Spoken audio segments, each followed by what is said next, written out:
Hey guys, just here to talk to you about one of the more fun fights that I had during this last Civil War. This guy had a mixed fleet. I had a mixed fleet, so I watched him fight another guy, or I'd seen the fleet. I don't really remember exactly, but I knew this guy had a mixed fleet going into it, and I love fighting other mixed fleets because it always gets really interesting. And it's really kind of like a top dog competition when you have two pilots who can fly well, to see who the winner of the competition can be. And I'm pretty competitive with these things, so. Yeah, here you see that I'm just kind of doing the standard lineup. Bring the Cubs behind the Hellfires, get into a good flanking position, and try to flank his fleet. Now I realized early on in this fight that it's going to be about the carriers. Really, is what makes this fleet. The rag and that speed boost is something that, without it, it completely changes the game. With it, you definitely have the advantage, especially if your opponent doesn't have that maneuverability to kind of flank around you, because it allows for me to get into positions like I like to get into with my battleship, and he can't counter it as fast. Not only that, I like to use my squadrons to kill stuff. I'm sure you guys do too. So here, I'm just trying to pin down those APOCs and keep fire on them. It's pretty hard to get away from dual net Hellfires, especially when all you have is Zeals on top of it.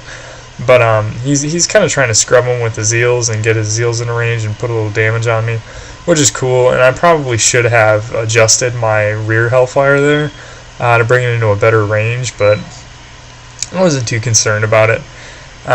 So at that point, though, I've identified, he's got Nova on the APOCs and he's got Vectors on the Hellfires, so I kind of know what I'm dealing with. So he's got a lot of DPS probably on those APOCs, but I'm rocking about 485 per Covenant, so I have more DPS.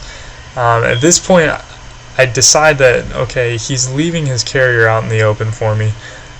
He's turning away from me, and all I have to do is turn around, let him fly off in that direction, and then I have a clear path on that carrier, so I take a couple shots in, and right here I kind of try to kite with my interceptors. I'm not really sure if any of them ever actually got off. Yeah, see, they just kind of petered out there, but I take a couple shots, but he does a pretty good job of reacting with those Zeals. But I'm still kind of pinging away. But at this point, I kind of realize, hey, his Zeals aren't necessarily in the best position to stop my Cubs. They're all in a line on one side, way on the opposite side of my Cubs. So I decide that I'm going to take my Cubs up and try to kill that rag. I'm not too worried about the APOCs, just because my Covenants have, the Spec Armor 3 by 4, plus a Yellow Resist 4, and they have Nova, so they're not really going to do a whole lot of damage to me, and the dual meta 3 really kind of seals the deal on that. And here I kill the carrier, and I decide that, let's just make this the most brutal kill ever. After I kill these APOCs, I'm just going to rush the Zeals with my Cubs, and I'm gonna kill them quick. And you see I'm bringing the Hellfires there up along the side. I'm getting my rag in range. Everything's just kind of coming to bear on these guys at once for the quick kill. So yeah, I hope you guys enjoyed this. Thanks for watching. Catch you next time.